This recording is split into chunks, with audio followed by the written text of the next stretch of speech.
ಶ್ರೀಗುರುಭ್ಯೋ ನಮಃ. ಹರಿ ಓಂ.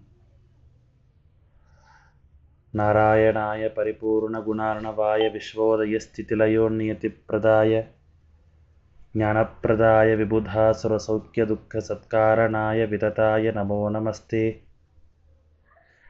ಯಸ್ಯಾಃ ಕಟಾಕ್ಷಮಾತ್ರೇಣ ಬ್ರಹ್ಮರುದ್ರೇಂದ್ರಪೂರ್ವಕಾಃ ಸುರಾಃ ಸ್वीयपदान्यापुः सा लक्ष्मीर्मे प्रसीदतु.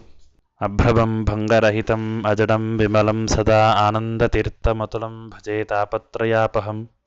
चित्रैः पदैश्च गम्भीरैः वाक्यैमानेरखण्डितैः गुरुभावं व्यञ्जयन्ति भाति श्रीजयतीर्थवाक्. प्रणमत्कामधेनुं च भजत्सुरतरोपमं श्रीभावबोधकृत्पादचिन्तामणिमुपास्महे. पूज्याय राघवेन्द्राय सत्यधर्मरताय च भजतां कल्पवृक्षाय नमतां कामधेनवे. सत्याभिघ्नकराब्जोत्थान् 50 वर्षपूजकान् सत्यप्रमोदतीर्थार्यान् नौमिन्यायसुधारतान्. यैरहं शुकवत् सम्यक् शिक्षितोऽस्मि कृपालुभिः श्रीमत्सत्यात्मतीर्थार्यान् वन्दे विद्यागुरून् मम. आपादमौलिपर्यन्तं गुरूणामाकृतिं स्मरेत् तेन विघ्नाः प्रणश्यन्ति सिद्ध्यन्ति च मनोरथाः. हरिः ओಂ. 3ನೇ ಅಧ್ಯಾಯದ 29ನೇ ಶ್ಲೋಕ. ಅಗ್ರೇ ಶಿವೋಹಂ ಭವ ಏವ ಬುದ್ಧೇಃ ಉಮಾಮನೋಜೌ ಸಹ ಶಕ್ರಕಾಮೌ ಗುರುರ್ಮನುರ್ದಕ್ಷ ಉತಾನಿರುದ್ಧಃ ಸಹೈವ ಶಚ್ಯಾ ಮನಸಃ ಪ್ರಸೂತಾಃ.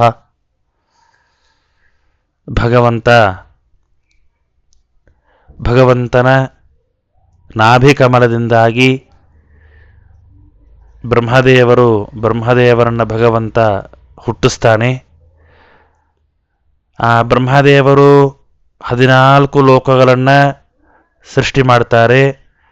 ಅದಾದ ಮೇಲೆ ಆ ಬ್ರಹ್ಮದೇವರಿಂದ ವೈಕಾರಿಕ ತೈಜಸ ತಾಮಸ ಮೊದಲಾದಂತಹ ತತ್ವಗಳಿಗೆ ಅಭಿಮಾನಿಯಾದಂತಹ ದೇವತೆಗಳು ಋಷಿಗಳು ಎಲ್ಲರೂ ಕೂಡ ರುದ್ರದೇವರ ಸಮೇತವಾಗಿ ಬ್ರಹ್ಮದೇವರು ಸೃಷ್ಟಿ ಮಾಡಿದ ಎನ್ನುವಂತಹ ವಿಚಾರವನ್ನು ಹೇಳಿದರು. ಬ್ರಹ್ಮದೇವರು ರುದ್ರದೇವರೇ ಮೊದಲಾದಂತಹ ಎಲ್ಲ ಋಷಿಗಳನ್ನು ಸೃಷ್ಟಿ ಮಾಡಿದ ನಂತರ ರುದ್ರದೇವರು ಏನು ಮಾಡ್ತಾರೆ ಅಂತಂದರೆ, ಆ ರುದ್ರದೇವರು ಮೊದಲಿಗೆ ಬ್ರಹ್ಮದೇವರದ ಹುಟ್ಟಿದರು ಅಂತ ಹೇಳಿದರು. ಬ್ರಹ್ಮದೇವರಿಂದ ಹೇಗೆ ಹುಟ್ಟಿದರು ಅಂತಂದರೆ, ಅಗ್ರೇ ಶಿವೋಹಂ ಭವ ಏವ ಬುದ್ಧೇ ಉಮಾ ಮನೋಜೌ ಸಹ ಶಕ್ರಕಾಮೌ. ರುದ್ರದೇವರು ಅಹಂಕಾರದಿಂದ ಹುಟ್ಟಿದವರು ರುದ್ರದೇವರು. ಅದಾದ ಮೇಲೆ ಬುದ್ಧಿಯಿಂದ ಉಮಾದೇವಿ ಪಾರ್ವತೀದೇವಿ ಹುಟ್ಟಾಳೆ. ಅದಾದ ಮೇಲೆ ಮನೋಜೋ ಸಹ ಶಕ್ರಕಾಮು, ಮನಸ್ಸಿನಿಂದಾಗಿ ಯಾರು ಇಂದ್ರ ಹಾಗೂ ಕಾಮ ಇಬ್ಬರು ಮನಸ್ಸಿನಿಂದ ಹುಟ್ಟುತ್ತಾರೆ.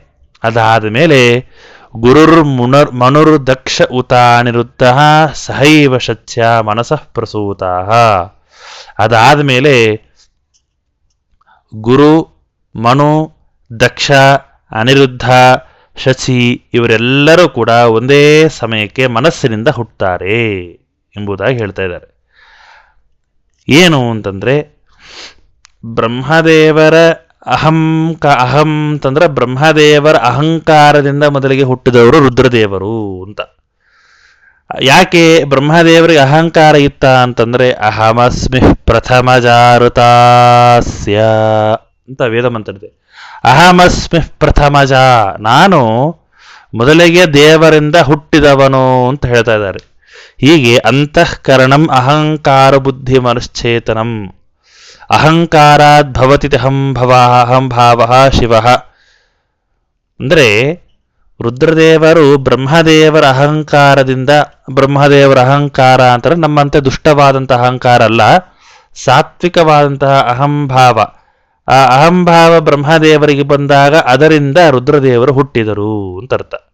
ಅಂದರೆ ರುದ್ರದೇವರೊಬ್ಬರೇ ಅಲ್ಲ, ಆ ರುದ್ರದೇವರ ಜೊತೆಗೆ ಶೇಷ ಹಾಗೂ ಗರುಡ ಇವರೆಲ್ಲರೂ ರುದ್ರದೇವರ ಸಮಾನ ಕಕ್ಷೆಯಲ್ಲಿ ಇರ್ತಕ್ಕಂತಹ ಶೇಷ ಗರುಡರೆಲ್ಲರೂ ಕೂಡ ಹುಟ್ಟಿದರು ಎಂಬುವಂತಹ ಅರ್ಥ.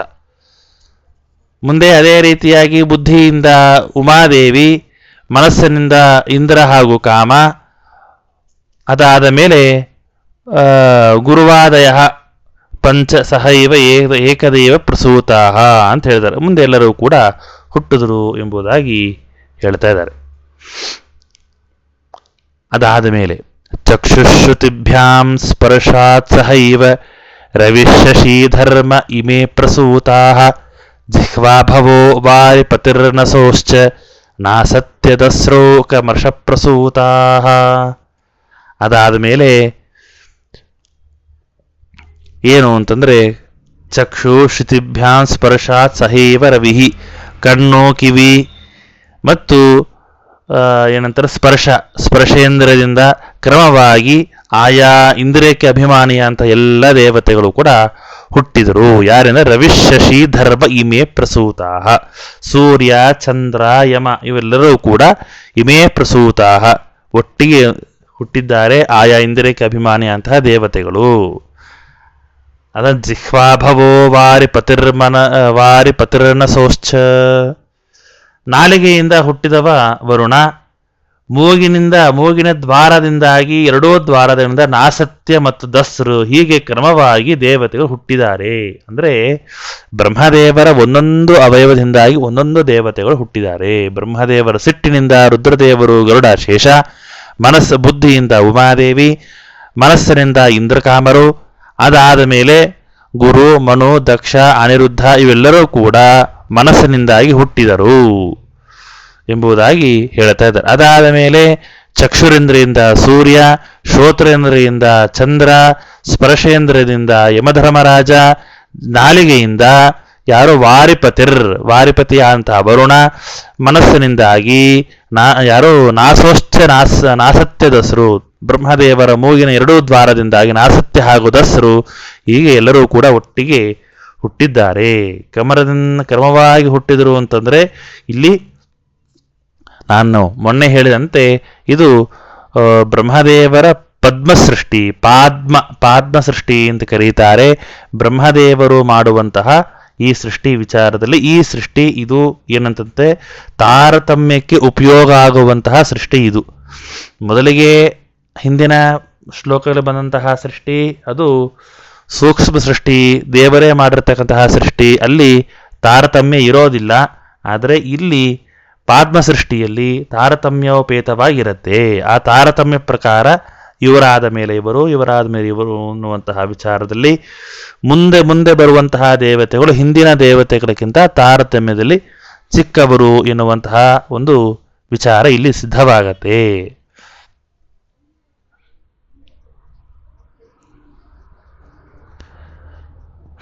ಮುಂದೆ ತತಃ ಸನಾದ್ಯಾಶ್ಚ ಮರೀಚಿ ಮುಖ್ಯ ದೇವಾಶ್ಚ ಸರ್ವೇ ಕ್ರಮಶಃ ಪ್ರಸೂತಾಃ.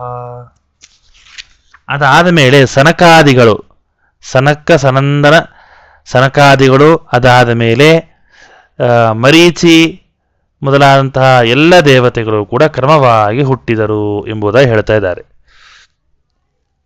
ಮರೀಚ್ಯಾದ್ಯಾಹ ವಸುಪುತ್ರಾಹ, ಮರೀಚ್ಯಾದ್ಯಾಹ ಎಲ್ಲ ದೇವತೆಗಳು ಕೂಡ ಕ್ರಮವಾಗಿ ಹುಟ್ಟಿದರು ಎಂಬುದಾಗಿ ಹೇಳ್ತಾ ತಥೋ ಸುರಾಧ್ಯ ಋಷಯೋ ಮನುಷ್ಯ ಜಗತ್ ವಿಚಿತ್ರಂ ಚ ವಿರಿಂಚತೋಭೂತ್. ಹೀಗೆ ಅದಾದ ಮೇಲೆ ತಥೋ ಅಸುರಾಧ್ಯ ಋಷಯೋ ಮನುಷ್ಯಾ ಜಗತ್ ವಿಚಿತ್ರಂ ಚ ವಿರಿಂಚತೋಭೂತ್. ಹೀಗೆ ಮರೀಚಿ ಮೊದಲಾದಂತಹ ಎಲ್ಲ ದೇವತೆಗಳು ಕ್ರಮವಾಗಿ ಹುಟ್ಟಿದ ಮೇಲೆ ಬ್ರಹ್ಮದೇವ ಅದಾದ ಮೇಲೆ ಅಸುರರು ಹುಟ್ಟುತ್ತಾರೆ. ಅಸುರರು, ಋಷಿಗಳು, ಮನುಷ್ಯರು ಎಲ್ಲರೂ ಕೂಡ ಹೀಗೆ ಹುಟ್ಟಿದರು. ಹೀಗೆ ವಿಚಿತ್ರವಾದಂತಹ ಪ್ರಪಂಚ ಬ್ರಹ್ಮದೇವರಿಂದ ಹುಟ್ಟಿದೆ ಎಂಬುದಾಗಿ ಹೇಳ್ತಾ ಇದ್ದಾರೆ. ತೇ ಅಸುರಾದ್ಯಾ ಅಸುರ ರಾಕ್ಷಸಾದ್ಯಾ ಋಷಯ ಮನುಷ್ಯ ಜಾತಾ ವಿಚಿತ್ರಂ ಗೋಗಜಾಶ್ವ ಪಕ್ಷಿ ವೃಕ್ಷಾದಿ ನಾನಾ ಭೇದಯುತಂ. ಅಂದ್ರೆ ಏನೋ ಅತಿ ವಿಚಿತ್ರವಾದಂತಹ ಎಲ್ಲ ಜಗತ್ ವಿಚಿತ್ರಂ ವಿರಿಂಚತೋಭೂತ್. ಕೇವಲ ದೇವತೆಗಳಲ್ಲ, ಋಷಿಗಳು ಹುಟ್ಟಿದ್ದಾರೆ, ಅಸುರರು ಹುಟ್ಟಿದ್ದಾರೆ, ಮಾನವರು ಹುಟ್ಟಿದವರು, ವಿಚಿತ್ರವಾದಂತಹ ಆಕಳು, ಗಜ, ಅಶ್ವ, ಪಕ್ಷಿ, ವೃಕ್ಷಾದಿಗಳು, ಹೀಗೆ ಎಲ್ಲವೂ ಕೂಡ ನಾಭೇದಯುತಂ. ಈ ಯಾವ ಎಲ್ಲ ಜೀವರಾಶಿಗಳು ಕೂಡ ಬ್ರಹ್ಮದೇವರಿಂದ ಹುಟ್ಟಿದವು ಎಂಬುದಾಗಿ ಶ್ರೀಮದಾಚಾರ್ಯರು ಹೇಳ್ತಾ ಇದ್ದಾರೆ. ಮುಂದೆ ಉಕ್ತಃ ಕ್ರಮಾತ್ ಪೂರ್ವಭವಸ್ತು ಯೋ ಯಶ್ರೇಷ್ಠಸ್ಯ ಸಹ್ಯಾಸುರಕಾಂಡ್ರತೆ ಚ ಪೂರ್ವಶ್ಚ ಪಶ್ಚಾತ್ ಪುನರೇವ ಜಾತೋ ನಾ ಶ್ರೇಷ್ಠತಾಮೇತಿ ಕಚಂತಿ ಜಸ್ಯ. ಹೀಗೆ ತಾರತಮ್ಯವನ್ನ ಇದೇ ರೀತಿಯಾಗಿ ತಿಳಿದುಕೊಳ್ಬೇಕು. ಉಕ್ತಃ ಕ್ರಮಾತ್ ಪೂರ್ವಭವಸ್ತು ಯೋಯಃ ಶ್ರೇಷ್ಠ. ಈ ಹೇಳಿದ ಕ್ರಮದಲ್ಲಿ ಮೊದಲಿಗೆ ಯಾರಿರ್ತಾರೋ ಅವರು ಶ್ರೇಷ್ಠ. ಸಸಹ್ಯಾಸುರ ಕಾಂಡ್ರತೆ ಚ, ಅನಂತರ ಯಾರ್ಯಾರು ಹುಟ್ಟಿದವರು ಅವರಿಗಿಂತ ಮೊದಲಿಗಿದ್ದವರು ಶ್ರೇಷ್ಠ. ಇಲ್ಲಿ ಕೆಲವೊಬ್ಬರು ಅಸುರರು ಹುಟ್ಟಿರ್ತಾರೆ. ದೇವತೆಗಳು ಹುಟ್ಟುವಂತಹ ಪ್ರಸಂಗದಲ್ಲೇನೆ ಅಸುರರು ಹುಟ್ಟಿರ್ತಾರೆ. ಆ ಅಸುರರನ್ನು ಕೂಡ ತಾರತಮ್ಯ ಸೇರಿಸ್ಕೊಳ್ಬೇಕಾ ಅಂತಂದ್ರೆ ಇಲ್ಲ, ಅಸುರರನ್ನ ಸೇರಿಸ್ಕೊಳ್ಳೋ ಅವಶ್ಯಕತೆ ಇಲ್ಲ. ಅಸುರನ್ನ ಹೊರತುಪಡಿಸಿ ಈ ಪಾತ್ಮ ಸೃಷ್ಟಿಯಲ್ಲಿ ಪೂರ್ವಶ್ಚ ಪಶ್ಚಾತ್ ಪುನರೇವ ಜಾತಃ ನಾ ಶ್ರೇಷ್ಠತಾಮೇತಿ ಕಚಂಚಿದಸ್ಯ. ಈ ಪದ್ಮ ಸೃಷ್ಟಿಯಲ್ಲಿ ಮೊದಲು ಹುಟ್ಟಿದವರು ಉತ್ತಮ ಅಂತ ತಿಳಿಸ್ಕೊಳ್ತಾರೆ. ಅದಾದ ಮೇಲೆ ಯಾರು ಹುಟ್ಟಿರ್ತಾರೆ ಅವರು ಅವರಿಗಿಂತ ಕಡಿಮೆ, ಚಿಕ್ಕವರು, ಶ್ರೇಷ್ಠರು ಅಂತ ಆಗೋದಿಲ್ಲ ಎಂಬುವಂತಹ ವಿಚಾರ ಬರುತ್ತೆ. ಯಾಕೆ ಇದನ್ನು ಹೇಳ್ತಾ ಇದ್ದಾರೆ ಮತ್ತೆ ಮತ್ತೆ ಅಂತಂದರೆ, ಹಿಂದೆ ನಾವು ಆ ಸೃಷ್ಟಿಯ ಭಗವಂತನೇ ಸೃಷ್ಟಿ ಮಾಡುವಂತಹ ವಿಚಾರದಲ್ಲಿ ಏನಾಗತ್ತೆ ಅಂತಂದರೆ, ಗರುಡ ಹಾಗೂ ಶೇಷರು ಹುಟ್ಟುತ್ತಾರೆ ಅಂತ ಹೇಳ್ತಾರೆ. ಆ ಗರುಡ ಶೇಷನಿಂದಾಗಿ ಯಾರು ಹುಟ್ಟುತ್ತಾರೆ ಅಂತಂದರೆ ಆ ಕಾಲ ನಿಯಾಮಕರು ಮತ್ತು ಜಯ ವಿಜಯಾದಿಗಳು ಹುಟ್ಟುತ್ತಾರೆ ಎನ್ನುವಂತಹ ವಿಚಾರ ಬರುತ್ತೆ. ಜಯ ವಿಜಯಾದಿಗಳು ಕಾಲರು ಹುಟ್ಟಿದಾಗ ಅಲ್ಲೊಂದು ಪ್ರಶ್ನೆ ಬರುತ್ತೆ, ಇಂದ್ರಾದಿಗಳಕ್ಕಿಂತ ಇವರೆಲ್ಲ ಚಿಕ್ಕವರು, ಹಾಗಿರುವ ಹೇಗೆ ಮೊದಲಿಗೆ ಹುಟ್ಟಿದರು ಎನ್ನುವಂತಹ ಪ್ರಶ್ನೆ ಬಂದಾಗ ಅಲ್ಲಿ ಏನು ಉತ್ತರ ಕೊಡ್ತಾರೆ, ಇದು ಭಗವಂತ ಮಾಡುವಂತಹ ಸೃಷ್ಟಿ, ಇದು ಬ್ರಹ್ಮಾಂಡದಿಂದ ಹೊರಗೆ ನಡೆಯುವಂತಹ ಸೃಷ್ಟಿ, ಇದು ತಾರತಮ್ಯಕ್ಕೋಸ್ಕರವಾಗಿ ನಡೆದಿದ್ದಲ್ಲ. ಆದ್ದರಿಂದಾಗಿ ಇಲ್ಲಿಯ ಯಾವ ಕ್ರಮ ಇದೆ ಇದನ್ನು ನಾವು ತಾರತಮ್ಯಕ್ಕೆ ತೆಗೆದುಕೊಳ್ಳಬಾರದು. ಪದ್ಮ ಸೃಷ್ಟಿಯಲ್ಲಿ ಏನು ನಾವು ದೇವತಾ ಸೃಷ್ಟಿ ವಿಚಾರವನ್ನು ಹೇಳ್ತೀವಲ್ಲ, ಅದು ಯಾವುದಕ್ಕೆ ತಾರತಮ್ಯಕ್ಕೆ ಉಪಯೋಗ ಆಗುವಂತಹ ಸೃಷ್ಟಿ ಅಂತ ಹಿಂದೆ ಹೇಳಿದರು. ಅದನ್ನೇ ಹೇಳ್ತಾ ಇದ್ದಾರೆ.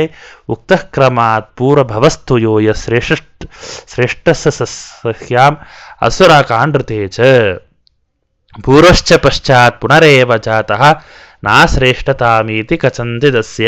ಮೊದಲಿಗೆ ಹುಟ್ಟಿದವರೇ ಬಂದಂತಹ ದೇವತೆಗಳು ಹಿರಿಯರು, ನಂತರ ಬಂದವರು ಯಾವತ್ತೂ ಕೂಡ ಹಿರಿಯರಾಗಲಿಕ್ಕೆ ಸಾಧ್ಯ ಇಲ್ಲ ಅನ್ನುವಂತಹ ವಿಚಾರವನ್ನು ಹೇಳ್ತಾರೆ. ಇಲ್ಲಿ ಅಸುರರನ್ನ ಯಾಕೆ ಹೇಳ್ತಾರೆ ಅಂತಂದ್ರೆ, ಈ ಹಿರಣ್ಯಾಕ್ಷ, ಹಿರಣ್ಯಕಶಿಪು, ಮಧುಕೈಟಭ ಇವೆಲ್ಲ ಅಸುರರು ಕೂಡ ಕೆಲವು ದೇವತೆಗಳ ಋಷಿಗಳಕ್ಕಿಂತ ಮೊದಲು ಹುಟ್ಟಿರ್ತಾರೆ. ಅಂದ ಮಾತ್ರಕ್ಕೆ ಇವರು ಆ ದೇವತೆಗಳಿಗಿಂತ ಆ ಋಷಿಗಳಿಗಿಂತ ಶ್ರೇಷ್ಠರು ಅಂತ ತಿಳ್ಕೊಳ್ಬೇಕಾ ಅಂತಂದ್ರೆ ಅಲ್ಲ. ಅಸುರರನ್ನು ಬಿಟ್ಟು ಬೇರೆ ಬೇರೆ ದೇವತೆಗಳನ್ನ ನಾವು ಇಲ್ಲಿ ತಾರತಮ್ಯ ಕಕ್ಷೆಯಲ್ಲಿ ಅವ್ರು ನಾವು ತಿಳ್ಕೊಳ್ಳಬೇಕು ಎಂಬುದಾಗಿ ಹೇಳ್ತಾ ಇದ್ದಾರೆ. ಮುಂದೆ ಹೇಳ್ತಾ, ಗುಣಾಸ್ತು ಕಾಲಾತ್ ಪಿತೃಮಾತೃದೋಷಾತ್ ಸ್ವಕರ್ಮತೋ ವಾಭಿಭವಂ ಪ್ರಯಾಂತಿ. ಆ ದೇವತೆಗಳಾದರೂ ಗುಣಾಸ್ತು ಕಾಲಾತ್ ಪಿತೃಮಾತೃದೋಷಾತ್, ಗುಣಗಳು, ಗುಣಾಸ್ತು ಅಂತಂದರೆ ಗುಣಗಳು, ಜ್ಞಾನ ಆನಂದಾದಯ ಮೊದಲಾದಂತಹ ಗುಣಗಳು, ಕಾಲಾತ್ ಅಂತ ದ್ವಾಪರ ಕಲಿಯುಗಾದಿ ಕಾಲಬಲಾತ್, ಪಿತೃಮಾತೃದೋಷಾತ್ ಮನುಷ್ಯಾನ್ನ ಪರಿಣಿತ ಏತಯೋ ಯೋನಿ ಸಂಬಂಧಾತ್ ದೋಷಾತ್. ನೋಡ್ರಿ, ದೇವತೆಗಳಿಗೂ ಸಹಿತ ಏನಾಗತ್ತೆ ಅಂತಂದರೆ, ಅವರು ತಾವು ಲಯ ಆಗುವಂತಹ ಸಮಯದಲ್ಲಿ ಇವರೇನು ಆ ದೇವತೆಗಳು ಅವತಾರ ಮಾಡಿದ ಮಾತ್ರಕ್ಕೆ ಅವರು ಯಾವ ರೀತಿಯಾಗಿ ಅಂತಂದರೆ ಅವರಲ್ಲಿಯೂ ಕೂಡ ಗುಣಾಸ್ತು, ಜ್ಞಾನ ಆನಂದಾದಿಗಳು ಗುಣಗಳಾಗಲಿ, ಮತ್ತು ಕಾಲದಿಂದ ಏನು ಅಂತಂದರೆ ಯಾವ ಕಾಲ ಅಂತಂದರೆ ದ್ವಾಪರ ಯುಗ, ಕಲಿಯುಗ, ಕೃತಯುಗ ಮೊದಲಾದಂತಹ ಕಾಲಬಲದಿಂದಾಗಲಿ, ಅಥವಾ ಪಿತೃಮಾತೃದೋಷಾತ್ ಕೆಲವು ದೇವತೆಗಳು ಏನು ಮಾಡ್ತಾರೆ ಅಂತಂದರೆ ಬೇರೆ ಯಾವುದೋ ಒಂದು ಮನುಷ್ಯರಲ್ಲಿ ಅವತಾರ ಮಾಡುವಂತಹ ಏನೋ ಪ್ರಸಂಗ ಬರುತ್ತೆ, ಅಲ್ಲಿ ಬಂದಾಗ ಮನುಷ್ಯಾನ್ನ ಪರಿಣಿತ ಯೋನಿ ದೋಷಾತ್, ಆ ಮನುಷ್ಯಾನ್ನವನ್ನು ಸ್ವೀಕಾರ ಮಾಡಿದ್ದು ದೇವತೆಗಳ ಒಂದು ದೋಷ. ಅಷ್ಟೇ ಅಲ್ಲ, ಯೋನಿ ಸಂಬಂಧಾದಿ ದೋಷಾತ್, ಈ ದೇವತೆ ಇವರಿಂದ ಹುಟ್ಟಿದರು ಎನ್ನುವಂತಹ, ಈ ಯೋನಿಯಿಂದ ಹುಟ್ಟಿದರು ಎನ್ನುವಂತಹ ವಿಚಾರ ಬಂದಾಗ ಇದು ಪಿತೃಮಾತರ ದೋಷಾತ್ ಅಂತ ಆಗತ್ತೆ. ಅಷ್ಟೇ ಸ್ವಕರ್ಮತೋವ ಸ್ವ ಅರ್ಚಿತ ಪ್ರಾರಬ್ಧ ಕರ್ಮ ಸಂಬಂಧಾತ್ ಅಂತ ಹೇಳ್ತಾರೆ. ದೇವತೆಗಳಿಗೂ ಕೂಡ ಅವರ ಏನು ಸ್ವಕರ್ಮದಿಂದಾಗಿ ಆಗಬೇಕಾದಂತಹ ಏನೇನು ಪ್ರಾರಬ್ಧ ಕರ್ಮಗಳು ಸಂಬಂಧ ಇರುತ್ತೋ ಆ ಸಂಬಂಧದಿಂದಾಗಿ ಅಭಿಭಾವಂ ಅಂತಂದರೆ ಅನಭಿವ್ಯಕ್ತಿಂ, ಅವರಿಗೆ ಸಂಪೂರ್ಣವಾದಂತಹ ಅವರ ಶಕ್ತಿ ಅವರು ಏನಾಗುವುದಿಲ್ಲ, ಹೊರಗೆ ಬರುವುದಿಲ್ಲ. ಯಾಕೆ? ಅವರ ಸಂಪೂರ್ಣವಾದಂತಹ ದೇವತೆಗಳು ಅವತಾರ ಮಾಡಿದರೂ ಕೂಡ ಅವರ ಮೂಲ ರೂಪದಲ್ಲಿ ಇರ್ತಕ್ಕಂತಹ ಎಲ್ಲ ಗುಣಗಳು ಅವರು ಅವತಾರ ಮಾಡಿದಾಗ ವ್ಯಕ್ತ ಆಗೋದಿಲ್ಲ ಅಂತ ಹೇಳ್ತಾರೆ. ಮೂಲ ರೂಪದಲ್ಲಿ ಅವರಿಗಿರ್ತಕ್ಕಂತಹ ಶಕ್ತಿ, ಮೂಲ ರೂಪದಲ್ಲಿ ಇರ್ತಕ್ಕಂತಹ ಅವರ ಗುಣಗಳು ಅವರು ಒಬ್ಬ ಭೂಮಿಯಲ್ಲಿ ಅಥವಾ ಯಾರೋ ಮೂಲಕವಾಗಿ ಅವರು ಮತ್ತೆ ಅವತಾರ ಮಾಡಿದಾಗ ಆ ಸಮಯದಲ್ಲಿ ಅವರ ಆ ಮೂಲ ರೂಪದಲ್ಲಿರ್ತಕ್ಕಂತಹ ಗುಣಗಳು ವ್ಯಕ್ತವಾಗುವುದಿಲ್ಲ. ಯಾಕೆ ಅಂತಂದರೆ ಅಲ್ಲಿ ಕಾಲಗಳ ಪ್ರಭಾವದಿಂದಾಗಿ, ಅಲ್ಲಿ ಕಲಿಕಾಲ ಪ್ರಭಾವ ಅಂತ ಹೇಳ್ತಾ ಇದ್ದಾರೆ. ಪಿತೃಮಾತೃಗಳ ಮಾನುಷಾನ್ನ ಪರಿಮಾಣವಾದಂತಹ ಶುಕ್ರಶೋಣಿತವಂತಹ ಏನು ದೋಷಗಳಿದೆ ಆ ದೋಷಗಳಿಂದಾಗಿ ಅವರೇನಾಗತ್ತೆ, ಅವರ ಪ್ರಾರಬ್ಧ ಕರ್ಮ ಕಾರಣವಾಗತ್ತೆ. ಅಂತೂ ದೇವತೆಗಳು ಮೂಲ ರೂಪದಲ್ಲಿ ಇರುವಂತೆ ಅವತಾರಗಳಲ್ಲಿ ಸಂಪೂರ್ಣವಾಗಿ ಅವರಿಂದ ಇರಲಿಕ್ಕೆ ಆಗೋದಿಲ್ಲ. ಕಾರಣ ಇಷ್ಟೇ, ಅವರು ಅವತಾರ ಮಾಡುವಾಗ ಅವರು ಯಾರೋ ಒಬ್ಬ ತಂದೆ ತಾಯಿ ನಿಮಿತ್ತವಾಗಿ ಇಟ್ಕೊಂಡು ಅವರು ಅವತಾರ ಮಾಡ್ತಾರೆ. ಆ ತಂದೆ ತಾಯಿ ನಿಮಿತ್ತವಾಗಿ ಇಟ್ಕೊಂಡು ಅವತಾರ ಮಾಡುವಾಗ ಅವರು ಅವತಾರ ಮಾಡಿದಾಗ ಮನುಷ್ಯಾನ್ನವನ್ನು ಉಣ್ಣುವಂತಹ ಪ್ರಸಂಗ ಬರುತ್ತೆ. ಯೋನಿ ಸಂಬಂಧದಿಂದ ದೋಷಾದಿಗಳು ಅವರಲ್ಲಿ ಬರುತ್ತೆ.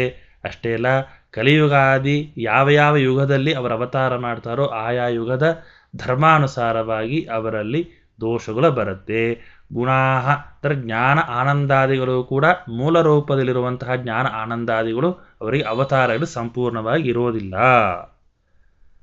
ಆದ್ದರಿಂದಾಗಿ ಏನಾಯಿತು ಅಂತಂದರೆ ಲಯೋ ಭವೇತ್ ವ್ಯುತ್ಕ್ರಮತೋ ಹಿ ತೇಷಾಂ ತಥೋ ಹರಿಃ ಪ್ರಳಯೇಶಿ ಸಹಾಯ. ಅವ್ರು ಏನು ಮಾಡ್ತಾರೆ ಅಂತಂದರೆ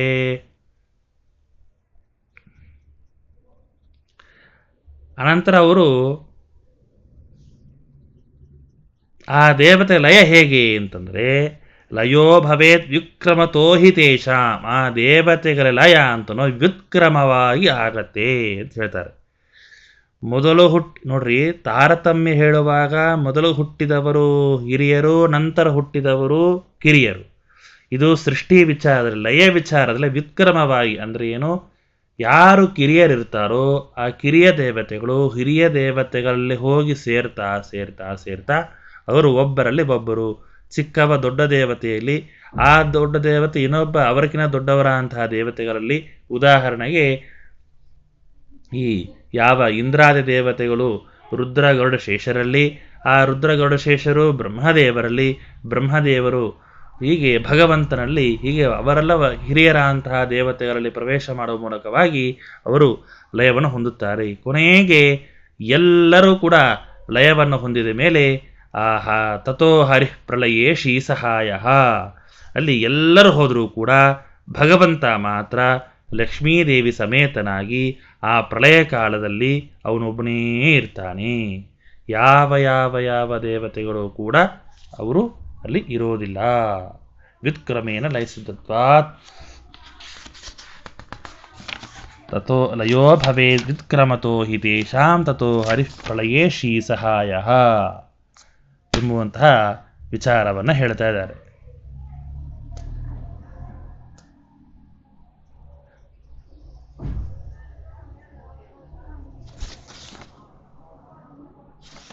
ಇಲ್ಲಿ ಶೇತೆ ಮುಂದೆ ಹೇಳ್ತಾರೆ, ಶೇತೆ ನಿಜಾನಂದ ಅಮಂದ ಸಾಂದ್ರ ಅನುಭವನ್ನಂತಹ.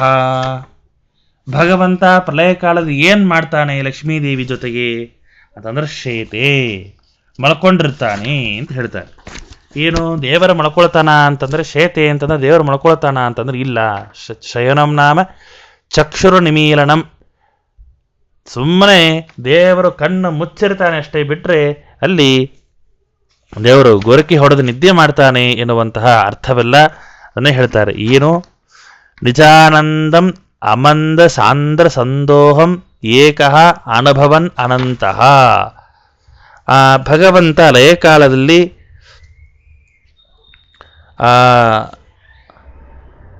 ತನ್ನ ಸ್ವರೂಪಾನಂದವನ್ನು ಅನುಭವಿಸ್ತಾ ಅನಂತ ಸ್ವರೂಪಭೂತವಾದಂತಹ ಆ ಗುಣಗಳಿರ್ತಕ್ಕಂತಹ ಆ ಭಗವಂತ ಅವನು ಏನು ಮಾಡ್ತಾನೆ ಅಂತಂದರೆ, ತಾನು ಆ ಪ್ರಳಯ ಕಾಲದಲ್ಲಿ ಮಲಗಿರ್ತಾನೆ ಎನ್ನುವಂತಹ ವಿಚಾರವನ್ನು ಹೇಳ್ತಾ, ಅನಂತ ಶೀರ್ಷಾಸ್ಯ ಕರೋರುಪಾದ ಸೋರಂತಮೂರ್ತಿ ಸ್ವಗುಣಾನಂತಾನ್ ಅನಂತ ಶಕ್ತಿ ಪರಿಪೂರ್ಣ ಭೋಗೋ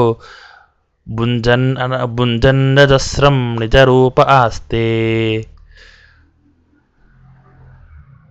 ಆ ಭಗವಂತ ನೋಡ್ರಿ, ಅನಂತ ಅಂತ ಹಿಂದೆ ಹೇಳಿದ್ರು. ಹಿಂದಿನ ಶ್ಲೋಕದಲ್ಲಿ ಭಗವಂತನಿಗೆ ಅನಂತ ಅಂತ ಹೇಳಿ, ಅನಂತ ಅಂತಂದ್ರೆ ಏನು? ದೇಶತಃ ಕಾಲತಃ ಅವನಿಗೆ ಅಂತ ಇಲ್ಲ ಅಂತ ಅರ್ಥ. ಈ ಕಾಲದವರೆಗೆ ದೇವರು ಇದ್ದ, ಈ ಕಾಲದ ನಂತರ ದೇವರು ಇರೋದಿಲ್ಲ ಅಂತಲ್ಲ. ಭಗವಂತನ ಹಿಂದಿನ ಶ್ಲೋಕದಲ್ಲಿ ಹೇಳಿದ್ರು, ನಿಜಾನಂದಂ ಅಮಂದ ಸಾಂದ್ರ. ನಿಜಾನಂದ ಅಂತಂದರೆ ಸ್ವರೂಪಾನಂದವನ್ನು ಅನುಭವಿಸ್ತಾ, ನಾನು ಪ್ರಳಯೇ ಕಥಂ ಅಸ್ಯ ಸತ್ವಂ. ಭಗವಂತನ ಏನು ಹೇಳ್ತಾರೆ? ಅಮಂದ ಅಂದರೆ ಪೂರ್ಣ, ಸಾಂದ್ರ ಅಂದರೆ ಯಾವುದೇ ತರಹದ ನಿಬಿಡ ಇಲ್ಲ, ಸಂದೋಹ ಅಂದರೆ ಸಮುದಾಯ ಸ್ವರೂಪ, ಸಮುದಾಯ ರೂಪ. ತಮ್ಮ ಆ ಭಗವಂತ ಸ್ವರೂಪಾನಂದವನ್ನು ಅನುಭವಿಸ್ತಾ ಪ್ರಳಯ ಕಾಲದಲ್ಲಿ ಇರ್ತಾನೆ ಅಂತ. ಹೇಗಿರ್ತಾನೆ ಅವನು? ಹೇಗಿರಕ್ಕೆ ಸಾಧ್ಯ? ಪ್ರಳಯ ಕಾಲದಲ್ಲಿ ಎಲ್ಲ ದೇವತೆಗಳು ಲಯವನ್ನು ಹೊಂದಿದಾಗ ಇವನೇನು ಸ್ಪೆಷಲು ಅಂತಂದ್ರೆ, ಇವನು ಯಾಕೆ ಸ್ಪೆಷಲು ಅಂತಂದ್ರೆ ಇವನು ಅನಂತ ಅಂತ ಹೇಳ್ತಾರೆ. ಅನಂತ ಅಂದ್ರೆ ಏನು? ಅಂತ ಇಲ್ಲದವ. ಅಂತ ಇಲ್ಲದವ ಅಂದ್ರೆ ಯಾವುದರಲ್ಲಿ ಅಂತ ಇಲ್ಲದವ? ಕಾಲದಲ್ಲಿಯೂ ಅವನಿಗೆ ಅಂತ ಇಲ್ಲ, ದೇಶದಲ್ಲಿ ಅವನಿಗೆ ಅಂತ ಇಲ್ಲ, ಎಂಡ್ ಇಲ್ಲ ಅವನಿಗೆ. ಈ ಕಾಲದವರೆಗೆ ಇದ್ದ, ಅದಾದ್ಮೇಲೆ ದೇವರು ಇಲ್ಲ ಅಂತಿಲ್ಲ. ಅಥವಾ ಈ ದೇಶದವರೆಗೆ ಭಗವಂತ ಇದ್ದ, ಆ ಮುಂದಿನ ದೇಶದಲ್ಲಿ ದೇವರು ಇಲ್ಲ ಅಂತಿಲ್ಲ. ಸರ್ವದೇಶ ವ್ಯಾಪ್ತ, ಸರ್ವಕಾಲದಲ್ಲಿ ಭಗವಂತ ಇರ್ತಾನೆ. ಆದ್ದರಿಂದಾಗಿ ಭಗವಂತ ಅನಂತ ಅಂತ ಕರೀತಾರೆ. ಲಕ್ಷ್ಮೀ ಸಹಾಯ ಅಂತ ಹೇಳಿದ್ದಾರೆ. ಲಕ್ಷ್ಮೀ ಸಹಾಯ ಅಂತಂದ್ರೆ ಏನರ್ಥ? ಲಕ್ಷ್ಮೀದೇವಿ ಸಹಾಯ ಪಡೆದುಕೊಂಡು ದೇವರು ಪ್ರಳಯ ಕಾಲದಲ್ಲಿ ಇದ್ದನ ಅಂತಂದ್ರೆ ಇಲ್ಲ. ಇದಾನೀಂ ಏಕ ಇತ್ಯುಕ್ತತ್ವಾತ್ ಹರೇಃ ಅತ್ಯಂತ ಸಾಮೀಪ್ಯಂ ಲಯಃ ಲಕ್ಷ್ಮ್ಯಾಃ ಪ್ರಕೀರ್ತಿತಃ ಇತ್ಯೇತದ್ ರೂಪಃ ಲಯಃ ಜ್ಞೇಯಃ. ಇಲ್ಲಿ ಸಹಾಯ ಅಂತ ಶಬ್ದಕ್ಕೆ ಲಕ್ಷ್ಮೀದೇವಿಯ ಹೆಲ್ಪ್ ತಗೊಂಡು ಪ್ರಳಯ ಕಾಲದಲ್ಲಿ ಹೇಗಪ್ಪ ಪ್ರಳಯ ಕಾಲವನ್ನು ದಾಟಿಸೋದು ಅಂತ ಕಷ್ಟಪಟ್ಟು ಲಕ್ಷ್ಮೀದೇವಿಯ ಸಹಾಯವನ್ನು ತಗೊಂಡಿದ್ದಲ್ಲ. ಹರೇಹೇ ಅತ್ಯಂತ ಸಾಮೀಪ್ಯಂ, ದೇವರ ಅತೀ ಸಮೀಪದಲ್ಲಿ ಇದ್ದ ಲಯ ಇರೋಳು ಯಾರು ಅಂದ್ರೆ ಲಕ್ಷ್ಮಿ. ಅದರಿಂದಾಗಿ ಆ ಲಕ್ಷ್ಮಿಯನ್ನ ಸಹಾಯ ಅಂತ ಶಬ್ದಕ್ಕೆ ಏನರ್ಥ? ಭಗವಂತನ ಅತೀ ಹತ್ತಿರದಲ್ಲಿ ಇರೋಳು. ಆದ್ದರಿಂದಾಗಿ ಆ ಲಕ್ಷ್ಮೀ ದೇವಿಯ ಜೊತೆಗೆ ದೇವರು ಇದ್ದ ಎಂಬುದಾಗಿ ತಿಳಿದುಕೊಳ್ಳಬೇಕು. ಸರಿ, ಇದ್ದ. ಹೇಗಿದ್ದ? ಅನಂತ ಶೀರ್ಷಾಸ್ಯ ಕರೋರುಪಾದ ಸೋನಂತ ಮೂರ್ತಿ ಸ್ವಗುಣಾನಂತಾನ್. ಭಗವಂತ ಅಲ್ಲಿದ್ದ ಅನಂತ ಶೀರ್ಷ, ಅನಂತಾನ ಶೀರ್ಷ, ಅನಂತವಾದಂತಹ ತಲೆಗಳು. ಆಸ್ಯಾನಿ ಮುಖಾನಿ, ಅನಂತವಾದಂತಹ ಭಗವಂತರ ಮುಖಗಳು. ಅನಂತಕರಾಹ, ಅನಂತಾನಂತವಾದಂತಹ ದೇವರ ಕೈಗಳು. ಉರವಹ, ತೊಡೆಗಳು. ಪಾದಾಹ, ಅನಂತ ಪಾದಗಳು. ಅನಂತ ಮೂರ್ತಯ ಅವತಾರ ಯಸ್ಸೀತಿ, ಅನಂತಾನಂತವಾದಂತಹ ತನ್ನ ಅವತಾರಗಳು. ಹೀಗೆ ಅನಂತ ಶಕ್ತಿ ಪರಿಪೂರ್ಣ ಭೋಗೋ ಭುಂಜನ್ನಜಸ್ರಂ ನಿಜ ರೂಪ ಆಸ್ತೆ.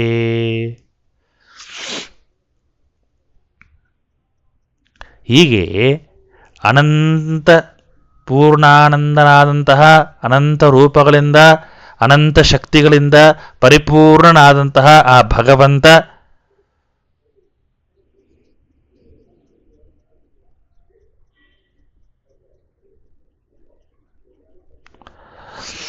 ಭಗವಂತ ತಾನು ಅನಂತನಾದವನು ಸುಖಜ್ಞಾನಾದಿನ್ ಭುಂಜನ್, ತನ್ನದೇ ಆದಂತಹ ಪರಿಪೂರ್ಣವಾದಂತಹ ಆ ಎಲ್ಲ ಸುಖ ಹಾಗೂ ಜ್ಞಾನ ಎಲ್ಲವನ್ನು ಕೂಡ ಭುಂಜನ್ ತಾನು ಭೋಗ ಮಾಡ್ತಾ ನಜಸ್ರಂ ನಿಜರೂಪಿನ ಸ್ವಾಶ್ರಯೇನ ಅಸ್ತೆ. ತಾನು ತನ್ನ ನಿಜ ರೂಪದಲ್ಲೇನೆ ತಾನು ಲಕ್ಷ್ಮೀ ಸಮೇತನಾಗಿರ್ತಾನೆ. ಅಂದರೆ ದೇವರಿಗೆ ಅಲ್ಲಿ ಆಗುವಂತಹ ಭೋಗ ಲಕ್ಷ್ಮೀದೇವಿಯಿಂದ ಅಲ್ಲ ಅಂತ ಅನ್ನೋದನ್ನು ಹೇಳ್ತಾ ಇದ್ದಾರೆ. ದೇವರಿಗೆ ಆ ಅನಂತ ಶಕ್ತಿ ಅವನಿಗೆ ಯಾಕೆ ಲಕ್ಷ್ಮೀದೇವಿಯಿಂದ ಯಾಕೆ ಆಗಬೇಕು? ಯಾಕೆ ಅಂತಂದ್ರೆ ದೇವರಿಗೆ ಎಲ್ಲ ಅನಂತವಾದಂತಹ ಶಕ್ತಿ ಇರತಕ್ಕಂತಹ ಪರಿಪೂರ್ಣ ಅಂತಹ ಭಗವಂತ ತನ್ನದೇ ಆದಂತಹ ಸುಖವನ್ನು ಜ್ಞಾನಗಳನ್ನು ಅದರಿಂದಾಗಿ ತಾನು ಸುಖವಾಗಿ ಭುಂಜನ್ನಜಸ್ರಂ ಭೋಗ ಮಾಡ್ತಾ ಮೂಲ ರೂಪದಲ್ಲಿ ಒಬ್ಬನೇ ಇರ್ತಾನೆ. ಒಬ್ಬನೇ ಇರ್ತಾ ಅವನು ಲಕ್ಷ್ಮೀ ಸಮೇತನಾಗಿ ಅವನು ಮಲಗಿರ್ತಾನೆ ಎಂಬುದಾಗಿ ಹೇಳ್ತಾರೆ. ಮುಂದೆ ಏವಂ ಪುನಃಸೃಜತೆ ಸರ್ವಮೇತತ್ ಅನಾದ್ಯನಂತಂ ಹಿ ಜಗತ್ಪ್ರವಾಹ ನಿತ್ಯ ಹಿ ಜೀವ ಪ್ರಕೃತಿಶ್ಚ ನಿತ್ಯ ಕಾಲಶ್ಚ ನಿತ್ಯ ಕಿಮುದೇವ ದೇವ. ಹೀಗೆ ಭಗವಂತ ಜಗತ್ತನ್ನು ಸೃಷ್ಟಿ ಮಾಡ್ತಾನೆ, ಮತ್ತೆ ಲಯ ಮಾಡಿರ್ತಕ್ಕಂತಹ ಭಗವಂತ ಮತ್ತೆ ಜಗತ್ತನ್ನು ಸೃಷ್ಟಿ ಮಾಡ್ತಾನೆ. ಈ ಜಗತ್ತನ್ನು ಸೃಷ್ಟಿ ಮಾಡಿ ಲಯ ಮಾಡ್ತಾನಲ್ಲ, ಈ ಜಗತ್ತು ಏನಾಗಿದೆ? ಅನಾದಿ ನಿತ್ಯವಾಗಿದೆ. ಅನಾದಿ ನಿತ್ಯವಾದಂತಹ ಜಗತ್ತು, ಈ ಜಗತ್ತಿನ ಪ್ರವಾಹ, ಜಗತ್ ಸೃಷ್ಟಿ, ಜಗತ್ ಸ್ಥಿತಿ, ಜಗತ್ತಿನ ಲಯ, ಇದು ಏನಿದೆಲ್ಲ ಇದು ಅನಾದಿಂದ ಅನಂತ ಕಾಲದವರೆಗೆ ಹೀಗೇ ನಡೀತಾ ಇರುತ್ತೆ. ಜಗತ್ ಪ್ರವಾಹ ಇದು ಅನಾದಿ ನಿತ್ಯ. ಅದೇ ರೀತಿಯಾಗಿ ನಿತ್ಯ ಹಿ ಜೀವಾಹ, ಎಲ್ಲ ಜೀವರಾಶಿಗಳು ಕೂಡ ನಿತ್ಯರಾಗಿದ್ದಾರೆ. ಪ್ರಕೃತಿಯೂ ಕೂಡ ನಿತ್ಯವಾಗಿದೆ, ಕಾಲವೂ ಕೂಡ ನಿತ್ಯವಾಗಿದೆ ಅಂತಂದ ಮೇಲೆ ಇದನ್ನು ಎಲ್ಲವನ್ನೂ ಕೂಡ ನೇಮನ ಮಾಡುವಂತಹ ಭಗವಂತ ಇವನು ನಿತ್ಯ ಅಂತ ಹೇಳೋದೇನು? ಇದೆಲ್ಲವನ್ನೂ ಕೂಡ ನೇಮನ ಮಾಡುವಂತಹ ಈ ಭಗವಂತ ನಿತ್ಯ ಅಂತ ಪ್ರತ್ಯೇಕವಾಗಿ ಹೇಳೋ ಅವಶ್ಯಕತೆ ಇಲ್ಲ. ಜಗತ್ತಿನಿಂದಾಗಿ ಭಗವಂತನಿಂದಾಗಿ ಪ್ರೇರಿತವಾದಂತಹ ಜಗತ್ತು, ಕಾಲ, ಜೀವ, ಪ್ರಕೃತಿ ಎಲ್ಲವೂ ನಿತ್ಯ ಅಂತಂದ ಮೇಲೆ ಆ ಭಗವಂತನನ್ನು ಪ್ರತ್ಯೇಕವಾಗಿ ನಿತ್ಯ ಅಂತ ಹೇಳೋದರಲ್ಲಿ ಯಾವ ಅರ್ಥವಿಲ್ಲ. ಅದು ಸಿದ್ಧ ವಿಷಯ. ಯಾಕೆ ಅಂತಂದರೆ ಒಂದು ಜಗತ್ತನ್ನು ಸೃಷ್ಟಿ ಮಾಡಬೇಕು ಅಂತಾದರೆ ಆ ಉಪಾದಾನ ಕಾರಣವಾದದ್ದು ಪ್ರಕೃತಿ, ಆ ಪ್ರಕೃತಿ ನಿತ್ಯ. ನಿಮಿತ್ತ ಕಾರಣವಾದ್ದು ಕಾಲ, ಅದು ನಿತ್ಯ. ಅದರಿಂದಾಗಿ ಜಗತ್ ಪ್ರವಾಹ ಅದಾದಿಂದ ಅನಂತ ಕಾಲದವರೆಗೆ ಹೀಗೇ ಮುಂದುವರಿಯುತ್ತಾ ಇರುತ್ತೆ. ಅದರಿಂದಾಗಿ ಜಗತ್ತು ಮಿಥ್ಯ, ಅಸತ್ತು ಅಂತ ಹೇಳಿಕ್ ಬರೋದಿಲ್ಲ. ಕೈಮುತ್ಯನ್ಯಾಯೇನ ಅಂತ ಹೇಳ್ತಾರೆ. ಕೈಮುತ್ಯನ್ಯಾಯೇನ ಅಂತಂದರೆ ಇವೆಲ್ಲ ಸತ್ಯ ಅಂತಂದ ಮೇಲೆ ಇದನ್ನು ಸೃಷ್ಟಿ ಮಾಡಿದವ ಸತ್ಯ ಅಂತ ಪ್ರತ್ಯೇಕವಾಗಿ ಏನು ಹೇಳೋದಿದೆ ಅದು ಸಿದ್ಧ ವಿಷಯ ಅಂತ ಹೇಳ್ತಾರೆ. ಮುಂದೆ ಯಥಾ ಸಮುದ್ರ ಚರಿತ ಪ್ರಜಾತ ಪುನಸ್ತಮೇವ ಪ್ರವಿಶಂತಿ ಶಶ್ವತ್ ಏವಂ ಹರೇರ್ನಿತ್ಯ ಜಗತ್ ಪ್ರವಾಹಸ್ತಮೇವ ಚಾಸೋ ಪ್ರವಿಶತ್ಯಜಸ್ರಂ. ಯಾವ ರೀತಿಯಾಗಿ ಸಮುದ್ರದಿಂದ ಹುಟ್ಟುವಂತಹ ನದಿಗಳು ಮತ್ತೆ ಯಾವುದೇ ಒಂದು ಪ್ರಸಂಗದಲ್ಲಿ ಮತ್ತೆ ಸಮುದ್ರವನ್ನು ಹೋಗಿ ಸೇರುತ್ತೋ ಹಾಗೆ ಹರಿಯಿಂದ ಸೃಷ್ಟಿಯಾದಂತಹ ಏವಂ ಹರೇರಿತ್ಯ ಜಗತ್ ಪ್ರವಾಹ, ಹಾಗೆ ಈ ಭಗವಂತನಿಂದ ಸೃಷ್ಟಿಯಾದಂತಹ ಈ ಜಗತ್ತಿನ ಪ್ರವಾಹ ಅಂತನೋದು ಕೊನೆಯದಾಗಿ ಭಗವಂತನಲ್ಲೇನೆ ಹೋಗಿ ಸೇರತ್ತೆ. ಆದ್ದರಿಂದಾಗಿ ಏನು ಈ ಜಗತ್ತು ಅಂತಂದು ಏನಾಗಿದೆ? ಅನಾದಿ ನಿತ್ಯವಾಗಿದೆ. ಏವಂ ವಿದುರ್ಯೇ ಪರಮಾಮನಂತಾಂ ಅಜಸ್ಯ ಶಕ್ತಿಂ ಪುರುಷೋತ್ತಮಸ್ಯ ತಸ್ಯ ಪ್ರಸಾದಾತ್ ದಗ್ಧದೋಷ ತಮಾಪುಡುವಂತ್ಯಾಶು ಪರಂ ಸುರೇಶಂ. ಹೀಗೆ ಯಾರು ಏವಂ ವಿದುರ್ಯೇ ಪರಮಾಂ ಅನಂತಂ ಅಜಸ್ಯ ಶಕ್ತಿಂ ಪುರುಷೋತ್ತಮಸ್ಯ, ಯಾವ ಮಾನವ ಯಾರು ಭಗವಂತನನ್ನ ಅತ್ಯುತ್ತಮನಾದಂತಹ ಅಪರಿಮಿತವಾದಂತಹ ನಿತ್ಯನಾದಂತಹ ಶಕ್ತಿ ಉಳ್ಳವನು ದೇವರು ಅಂತ ಯಾರು ತಿಳಿಯುತ್ತಾರೋ ಅವರು ಆ ಭಗವಂತನ ಅನುಗ್ರಹದಿಂದಾಗಿ ತಸ್ಯ ಪ್ರಸಾದಾತ್, ಆ ಭಗವಂತನ ಅನುಗ್ರಹದಿಂದಾಗಿ ಅಥ ದಗ್ಧ ದೋಷಾತ್, ಅವನ ಎಲ್ಲ ದೋಷಗಳನ್ನು ಭಸ್ಮ ಮಾಡಿಕೊಂಡು ತಮಾಪ್ರುವಂತ್ಯಾಶ ಪರಂ ಸುರೇಶಂ, ತನ್ನ ಎಲ್ಲ ದೋಷಗಳನ್ನು ಭಸ್ಮ ಮಾಡಿಕೊಂಡು ಆ ಭಗವಂತನ ಸರ್ವೋತ್ತಮನಾದಂತಹ ಅವನನ್ನೇ ಅವರು ಹೋಗಿ ಸೇರ್ತಾರೆ. ನೋಡ್ರಿ, ಹೀಗೆ ಭಗವಂತನನ್ನು ನಾವು ಸದಾ ಚಿಂತನೆ ಮಾಡಬೇಕು. ಭಗವಂತನ ಸದಾ ಚಿಂತನೆ ಮಾಡೋದ್ರಿಂದ ಏನಾಗತ್ತೆ? ಅಜಸ್ಯ ಪುರುಷೋತ್ತಮಸ್ಯ ಪರಮಾಂ ಅನಂತಾಂ ಶಕ್ತಿಮೇವ, ಭಗವಂತನ ಶಕ್ತಿಯಿಂದಲೇ ಸೃಷ್ಟಿಸ್ಥಿತ್ಯಾದಿಗಳಾಗತ್ತೆ. ಭಗವಂತನ ಅನಂತನಾಗಿದ್ದಾನೆ, ಅವನು ಎಲ್ಲ ಪುರುಷನಿಂದ ಉತ್ತನಾದ ಪುರುಷೋತ್ತಮನಾಗಿದ್ದಾನೆ ಅಂತ ಯಾವ ವ್ಯಕ್ತಿ ತಿಳಿತಾನೋ ಅವನಿಗೆ ಏನಾಗತ್ತೆ ಅಂದರೆ ವೈರಾಗ್ಯ ಭಕ್ತಿ ಅಪರೋಕ್ಷ ಜ್ಞಾನವಾಗತ್ತೆ. ವೈರಾಗ್ಯದಿಂದ ಭಕ್ತಿ ಆಗತ್ತೆ, ಭಕ್ತಿಯಿಂದ ಅಪರೋಕ್ಷ ಜ್ಞಾನವಾಗತ್ತೆ. ಅಪರೋಕ್ಷ ಜ್ಞಾನ ಆದ ಮೇಲೆ ಏನಾಗತ್ತೆ? ತಸ್ಯ ಪ್ರಸಾದಾತ್, ಆ ಭಗವಂತನ ಅನುಗ್ರಹದಿಂದಾಗಿ ದಗ್ಧ ದೋಷಾಹ, ತನ್ನ ಎಲ್ಲ ದೋಷಗಳನ್ನು ಪಾಪಗಳನ್ನು ಭಸ್ಮ ಮಾಡಿಕೊಂಡು ಆದೋ ದೇವಾನ್ ಪ್ರಾಪ್ಯಾಂತೆ ತಮಾಪ್ನೋತಿ ಸೌನ್ಯಾಪೇತಿ, ಆ ದೇವರನ್ನ ತಾನು ಹೊಂದುತ್ತಾನೆ. ಏತತ್ ಕುತಃ, ಯಾಕೆ ಇದನ್ನು ಮಾಡ್ತಾನೆ ಅಂತಂದರೆ ಅವನು ಹೇಳ್ತಾರೆ, ಅವನು ಪರಮಂ ಸುರೇಶಂ. ಯಾಕೆ ಈ ರೀತಿ ಇವನು ಯಾರು ಯಾಕೆ ಹಿಂಗೆ ಮಾಡ್ತಾನೆ ಅಂತಂದ್ರೆ ಪರಮಂ ಸರ್ವೋತ್ತಮನ ಅಂತಹ ಭಗವಂತ, ಅವನ ಅವನ ಶಕ್ತಿನೇ ಹೀಗಿದೆ, ಅವನ ಲೀಲೆಗಳೇ ಈ ರೀತಿಯಾಗಿದೆ ಎಂಬುದಾಗಿ ಹೇಳ್ತಾರೆ. ದೇವಾನಿಮಾನ್ ಮುಕ್ತ ಸಮಸ್ತ ದೋಷಾನ್ ಸ್ವಸನ್ನಿಧಾನೇ ವಿನಿವೇಶ್ಯ ದೇವಃ ಪುನಸ್ತದನ್ಯಾನಧಿಕಾರ ಯೋಗ್ಯಾಸ್ತದ್ಗಣಾನೇವ ಪದೇ ನಿಯುಂಕ್ತೆ. ಹೀಗೆ ದೇವತೆಗಳು ಎಲ್ಲ ದೋಷಗಳಿಂದ ಮುಕ್ತರಾಗ್ತಾರೆ. ಆ ಮುಕ್ತರಾದಂತಹ ಆ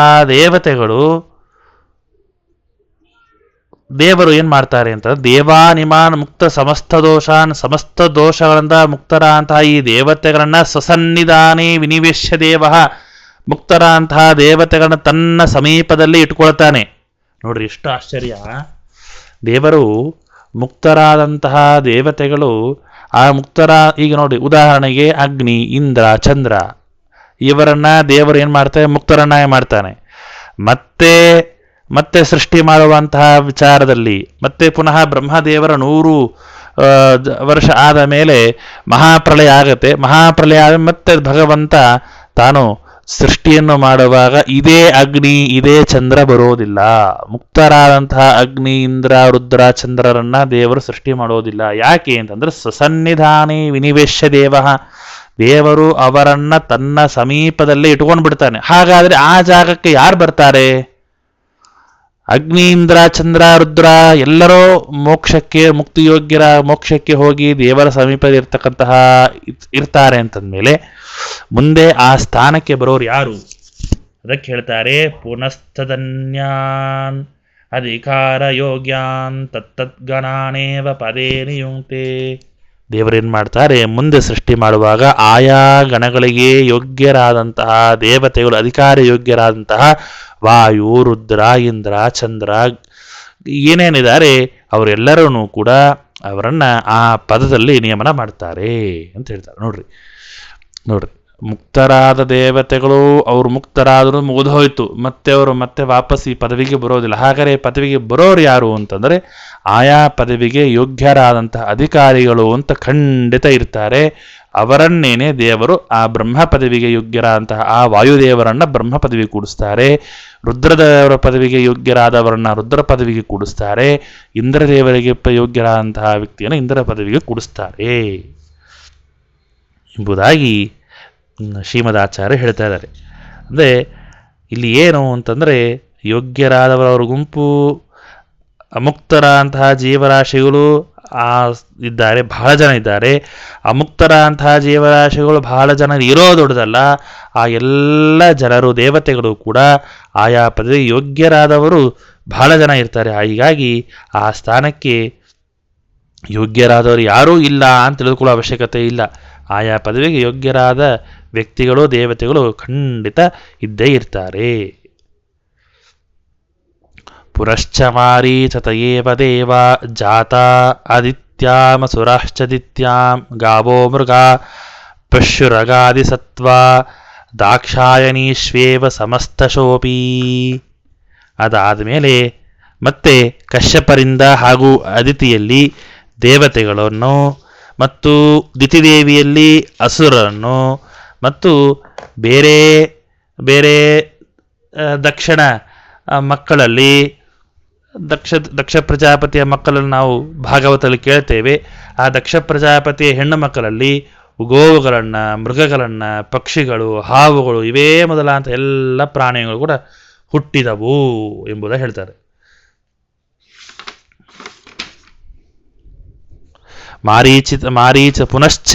ಮಾರೀಚತ ಅಂತಂದ್ರೆ ಮರೀಚಿ ಪುತ್ರರಾದಂತಹ ಕಶ್ಯಪ ಹಾಗೂ ಅದಿತಿಯಲ್ಲಿ ದೇವತೆಗಳು, ಅದೇ ರೀತಿಯಾಗಿ ದಿತಿಯಲ್ಲಿ ಅಸುರರು ಹುಟ್ಟುತ್ತಾರೆ.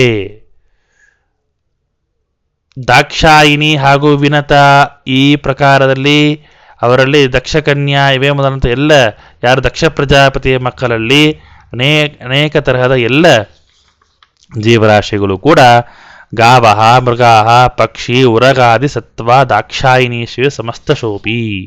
ಎಲ್ಲ ದೇವತೆಗಳು ಕೂಡ, ಎಲ್ಲ ಪಶು ಪಕ್ಷಿ ಪ್ರಾಣಿ ಎಲ್ಲವೂ ಕೂಡ ಹುಟ್ಟಿದೆ. ತತಸ್ಸಮಗ್ನಾಮಲಯೋ ಲಯೋ ದಧೌ ಮಹೀಂ ವಿಲೋಕ್ಯಾಶು ಹರಿರ್ವರಾಹಃ ಭೂತ್ವಾ ವಿರಿಂಚಾರ್ಥ ಇಮಾಂ ಸಶೈಲಾಂ ಉದ್ಧೃತ್ಯ ವಾರಾಂ ಉಪರಿರ್ನ್ಯಧಾ ಸ್ಥಿರಂ. ಅದಾದ ಮೇಲೆ ಭಗವಂತ ತತಸ್ಸ ಮಗ್ನಾ ಅಲಯಃ ಲಯೋದದೌ, ಆ ಭಗವಂತ ಲಯರಹಿತನಾದಂತಹ ಆ ಪರಮಾತ್ಮ ಪ್ರಳಯ ಕಾಲದ ಸಮುದ್ರದಲ್ಲಿ ಏನಾಗತ್ತೆ ಅಂತಂದರೆ, ನೋಡಿ ಎಷ್ಟು ಚೆನ್ನಾಗಿ ಹೇಳ್ತಾರೆ. ತತಸ್ಸ ಮಗ್ನಾಂ ಅಲಯ, ಅಲಯ ಅಂತಂದ್ರೆ ಲಯ ಅಂತ ನಾಶ, ಅಲಯ ಅಂತ ನಾಶರಹಿತ, ನಾಶರಹಿತನಾದಂತಹ ಭಗವಂತ ಲಯೋದಧೌ ಅಂದ್ರೆ ಪ್ರಳಯ ಕಾಲದಲ್ಲಿ ಮಹೀಂ ವಿಲೋಕ್ಯಾಶು, ಆ ಪ್ರಳಯ ಕಾಲದಲ್ಲಿ ಆ ಭೂಮಿ ಏನಾಗಿದೆ, ಆ ಭೂಮಿ ಆ ನೀರಿನಲ್ಲಿ ಒಳಗೆ ಮುಳುಗುತ್ತಾ ಹೋಗುತ್ತೆ. ಆವಾಗ ಭೂತ್ವಾ ವಿಲೋಕ್ಯಾಶು ಹರಿರ್ವರಾಹ ಭೂತ್ವಾ ವಿರಿಂಚಾರ್ಥ ಇಮಾಂ ಸಶೈಲಾಂ ಉದ್ಧೃತ್ಯ ವಾರಾಂ ಉಪರಿರ್ನ್ಯಧಾ ಸ್ಥಿರಂ. ಭೂಮಿ ಮುಳುಗ್ತಾ ಇರೋದನ್ನು ನೋಡಿ ತಕ್ಷಣ ಎಲ್ಲ ಚತುರ್ಮುಖ ಅಂದರೆ ವಿರಿಂಚಾರ್ಥ ಇಮಾಂ, ಬ್ರಹ್ಮದೇವರೇ ಮೊದಲಾಂತ ಎಲ್ಲ ದೇವತೆಯವರು ದೇವರಲ್ಲಿ ಪ್ರಾರ್ಥನೆ ಮಾಡ್ತಾರೆ. ದೇವತೆಗಳಲ್ಲಿ ಪ್ರಾರ್ಥನೆ ಮಾಡಿದಾಗ ಆ ಭಗವಂತ ಆ ವರಾಹನಾಗಿ ಅವತಾರ ಮಾಡಿ ತಾನು ಆ ಭೂಮಿಯನ್ನು ಮೇಲೆ ತಂದು ಸ್ಥಿರವಾಗಿ ಇಟ್ಟ ಎನ್ನುವಂತಹ ವಿಚಾರವನ್ನು ಹೇಳ್ತಾರೆ. ಉಪರಿ ವಿರಿಂಚಾರ್ತೆ ಬ್ರಹ್ಮಣ ಅರ್ಥೆ ನದಾ ಸ್ಥಾಪಯಾಮಾಸ ಅನೇನ ಬ್ರಹ್ಮಣ ಸೃಷ್ಟಿಂ ಕುರ್ವೀತಿ ಆಜ್ಞಪ್ತಃ ಸ್ವಯಂಭುವಃ ಮನುಃ. ನೋಡ್ರಿ, ಚತುರ್ಮುಖ ಬ್ರಹ್ಮದೇವರಿಗೋಸ್ಕರ ಇಲ್ಲಿ ಚತುರ್ಮುಖ ಬ್ರಹ್ಮದೇವರಿಗೋಸ್ಕರ ಭಗವಂತ ತಾನು ತಂದು ಭೂಮಿಯನ್ನು ಮೇಲಿಟ್ಟ ಅಂತಂದ್ರೆ ಏನು ಅಂತಂದರೆ, ಚತುರ್ಮುಖ ಬ್ರಹ್ಮದೇವರಲ್ಲಿ ಸ್ವಯಂಭವಮನು ತಾನು ಪ್ರಾರ್ಥನೆ ಮಾಡ್ಕೊಳ್ತಾನೆ. ಭಾಗವತದಲ್ಲಿ ಕೇಳ್ತೇವೆ, ಸ್ವಯಂಭವಮನು ಶತರೂಪಾದೇವಿ ಬರ್ತಾರೆ. ಅದಾದ ಮೇಲೆ ಎಲ್ಲಿ ಸೃಷ್ಟಿ ಮಾಡಬೇಕು, ಭೂಮಿಯೆಲ್ಲ ಮುಳುಗು ಹೋಯ್ತಲ್ಲ ಅಂತ ಸ್ವಯಂಭವಮನು ಬ್ರಹ್ಮದೇವರಲ್ಲಿ ಬಂದು ಪ್ರಾರ್ಥನೆ ಮಾಡ್ತಾನೆ. ಆಗ ಬ್ರಹ್ಮದೇವರು ಭಗವಂತನಲ್ಲಿ ಪ್ರಾರ್ಥನೆ ಮಾಡ್ತಾರೆ.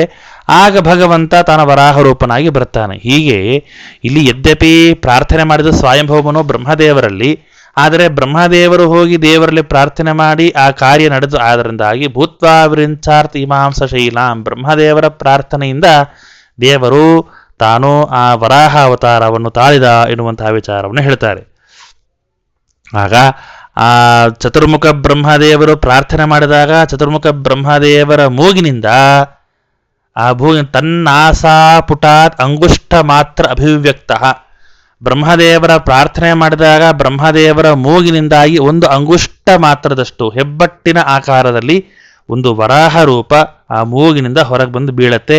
ಆ ವರಾಹನೇ ತಾನು ಮೂಗಿನಿಂದ ಹೊರಗೆ ಬರುವಾಗ ಹೆಬ್ಬೆರಳಷ್ಟಿದ್ದ. ಅದಾದ ಮೇಲೆ ವಿರಾಟ್ ರೂಪವನ್ನು ತಾಳಿರತಕ್ಕಂತಹ ವರಾಹದೇವರು ಆ ಹಿರಣ್ಯಾಕ್ಷ ಹತಃ, ಆ ಹಿರಣ್ಯಾಕ್ಷನ ಸಂಹಾರ ಮಾಡಿ ಅವರು ಆ ಭೂಮಿಯನ್ನು ಮೇಲೆ ತಂದು ಇಟ್ಟ ಎನ್ನುವಂತಹ ವಿಚಾರವನ್ನು ಹೇಳ್ತಾ ಇದ್ದಾರೆ. ಹೀಗೆ ಏನಪ್ಪ ಇದು, ಮೊದಲಿಗೆ ವರಾಹಾವತಾರವನ್ನು ಹೇಳ್ತಾ ಇದ್ದಾರಲ್ಲ, ಮತ್ಸ್ಯಾವತಾರವನ್ನು ಮೊದಲಿಗೆ ಹೇಳಬೇಕಾಯಿತು. ವರಾಹಾವತಾರವನ್ನು ಅಂದರೆ ಇಲ್ಲಿಂದ 10 ಅವತಾರಗಳ ವಿಚಾರವನ್ನು ಹೇಳ್ತಾ ಇದ್ದಾರೆ. 10 ಅವತಾರಗಳ ವಿಚಾರವನ್ನು ಹೇಳುವಾಗ ನಮಗೆ ತಿಳಿದಿದ್ದು ಮೊದಲಿಗೆ ಮತ್ಸ್ಯಾವತಾರ ಅಲ್ವಾ. ಮತ್ಸ್ಯ, ಕೂರ್ಮ, ವರಾಹ, ನಾರಸಿಂಹ ಆಗಬೇಕು. ಮೊದಲಿಗೆ ಯಾಕೆ ಶ್ರೀಮದಾಚಾರ್ಯ ವರಾಹ ಅವತಾರವನ್ನು ಹೇಳ್ತಾ ಇದ್ದಾರೆ ಅಂತಂದರೆ, ಮತ್ಸ್ಯಾವತಾರ ನಡೆಯುವುದು ಯಾವಾಗ, ದಿನಪ್ರಳಯ, ಬ್ರಹ್ಮದೇವರ ಪ್ರತಿದಿನದಲ್ಲಿ ಆಗುವಂತಹ ಪ್ರಳಯದಲ್ಲಿ. ಆಗ ಆ ಮತ್ಸ್ಯ ರೂಪದಲ್ಲಿ ಭಗವಂತ ಆ ಸತ್ಯವ್ರತ ರಾಜ ಯಾವಾಗ ಅಂತಂದರೆ ದೈನಂದಿನ ಪ್ರಳಯದಲ್ಲಿ. ಅದಾದಮೇಲೆ ವೇದವನ್ನು ಅಪಹಾರ ಮಾಡಿರ್ತಕ್ಕಂತಹ ಹಯಗ್ರೀವಾಸುರನನ್ನು ಸಂಹಾರ ಮಾಡಿ ಅದಾದಮೇಲೆ ಆ ವೇದಗಳನ್ನು ಉದ್ಧಾರ ಮಾಡಿರ್ತಾನೆ. ಯಾರು, ಆ ಮತ್ಸ್ಯರೂಪನ ಅಂತಹ ಭಗವಂತ. ಅದು ಯಾವಾಗ 6ನೇ 7ನೇ ಮನ್ವಂತರ ಮಧ್ಯದಲ್ಲಿ ನಡೆಯುವಂತಹ ಈ ಒಂದು ಮತ್ಸ್ಯರೂಪದ ಮತ್ಸ್ಯಾವತಾರದ ಒಂದು ವಿಚಾರ. ಆ ಸಮಯದಲ್ಲೇ ಸತ್ಯವ್ರತ ಮಹಾರಾಜನಿಗೆ ಮತ್ಸ್ಯ ರೂಪದಲ್ಲಿ ದೇವರು ತಾನು ಕಾಣಿಸಿಕೊಂಡು ಆ ಔಷಧಿ ವನಸ್ಪತಿ ಅಂತ ಏನೇನು ಎಲ್ಲವನ್ನು ಕೂಡ ನೌಕೆಯಲ್ಲಿ ಹಾಕಿ ತನ್ನ ಕೊಂಬಿನ ಮೇಲೆ, ಭಾಗವತದ ಕೊನೆಯಲ್ಲಿ ಬರುತ್ತೆ, ಸತ್ಯವ್ರತ ಮಹಾರಾಜ ತಾನು ನದಿಯಲ್ಲಿ ಆನ್ಹಿಕಕ್ಕೆ ಹೋಗಿರ್ತಾನೆ. ಕೈಯಲ್ಲಿ ತನಗೊಂದು ಮೀನು ಸಿಗತ್ತೆ. ಆ ಮೀನನ್ನು ತಂದು ತನ್ನ ಮನೆಯಲ್ಲಿ ಒಂದು ಪಾಟಲ್ಲಿ ಹಾಕ್ತಾನೆ. ಆ ಪಾಟ್ ಸಂಪೂರ್ಣವಾಗಿ ಮೀನು ವ್ಯಾಪ್ತವಾಗತ್ತೆ. ಅಲ್ಲಿಂದ ದೊಡ್ಡ ಪಾತ್ರೆಯಲ್ಲಿ ಹಾಕ್ತಾನೆ, ಕೆರೆಯಲ್ಲಿ ಹಾಕ್ತಾನೆ, ಬಾವಿಯಲ್ಲಿ ಹಾಕ್ತಾನೆ, ನದಿಯಲ್ಲಿ ಹಾಕ್ತಾನೆ, ಸಮುದ್ರದಲ್ಲಿ ಹಾಕ್ತಾನೆ. ಹೀಗೆ ಆ ಸತ್ಯವ್ರತ ಯಾವ ಯಾವ ಜಲದಲ್ಲಿ ಪ್ರಮಾಣದಲ್ಲಿ ಆ ಮೀನನ್ನು ಹಾಕ್ತಾನೋ ಅಷ್ಟೇ ವ್ಯಾಪ್ತವಾಗತ್ತೆ ಆ ಮೀನು. ಕೊನೆಗೆ ಮೀನು ಇದು ಸಾಮಾನ್ಯವಾದಂತಹ ಮೀನಲ್ಲ, ಇಲ್ಲಿ ಬೇರೆ ಯಾರೋ ಅತೀ ವಿಚಿತ್ರವಾದಂತಹ ಭಾರಿ ಸಾಮರ್ಥ್ಯ ಇರತಕ್ಕಂತಹ ವ್ಯಕ್ತಿನೇ ಇರಬೇಕು ಅಂತ. ಯಾರು ಅಂತ ಕೇಳಿದಾಗ ಭಗವಂತ ಆ ಮತ್ಸ್ಯರೂಪದಿಂದಾಗಿ ಅವನಿಗೆ ದರ್ಶನವನ್ನು ಕೊಟ್ಟು ಅವನಿಗೆ ಹೇಳ್ತಾನೆ, ಇನ್ನೂ ಕೆಲವೇ ಕ್ಷಣಗಳಲ್ಲಿ ಪ್ರಳಯ ಆಗೋದಿದೆ, ಆದ್ದರಿಂದಾಗಿ ಮುಂದಿನ ಸೃಷ್ಟಿಗೆ ಆ ಔಷಧಿಗಳು ವನಸ್ಪತಿಗಳನ್ನು ನಾನು ನಿನ್ನಲ್ಲಿ ಕೊಡ್ತೇನೆ, ನೀನು ಅದರಿಂದ ಮುಂದೆ ಅದನ್ನು ತಲುಪಿಸಬೇಕು ಅಂತ ಆ ಮತ್ಸ್ಯರೂಪನ ಅಂತಹ ಭಗವಂತ ಅವನಿಗೆ ಹೇಳ್ತಾನೆ. ಆಗ ಒಂದು ದೋಣಿಯಲ್ಲಿ ನೌಕೆಯಲ್ಲಿ ಹೇಗೆ ಬರುತ್ತೆ ಅಂತ ಸತ್ಯವ್ರತ ಕೇಳಿದಾಗ ಆ ಮತ್ಸ್ಯರೂಪದಲ್ಲಿರ್ತಕ್ಕಂತಹ ಭಗವಂತ, ಪ್ರಳಯ ಜಲದಲ್ಲಿ ನಾನು ಮೀನಾಗಿ ಬರ್ತೇನೆ, ನನ್ನ ಕೊಂಬಿನಲ್ಲಿ ಒಂದು ನೌಕೆಯನ್ನು ಕಟ್ಟಿ ಅದರಲ್ಲಿ ನಾನು ಎಲ್ಲ ಔಷಧಿ ವನಸ್ಪತಿಗಳನ್ನು ನಾನು ಹಾಕೊಂಡು ಬರ್ತೇನೆ ಅಂತ ಹೇಳಿರ್ತಾನೆ. ಅಲ್ಲಿ ಶೇಷದೇವರೇ ಆ ಕೊಂಬಿನಲ್ಲಿ ಹಗ್ಗವಾಗಿರ್ತಾರೆ. ಹೀಗೆ ಆ ಮತ್ಸ್ಯಾವತಾರ ಆಗಿರೋದು ಈ ಯಾವ ದೈನಂದಿನ ಪ್ರಳಯದ ಒಂದು ಮನ್ವಂತರಲ್ಲಿ ಆಗಿರೋದು. ಹೀಗೆ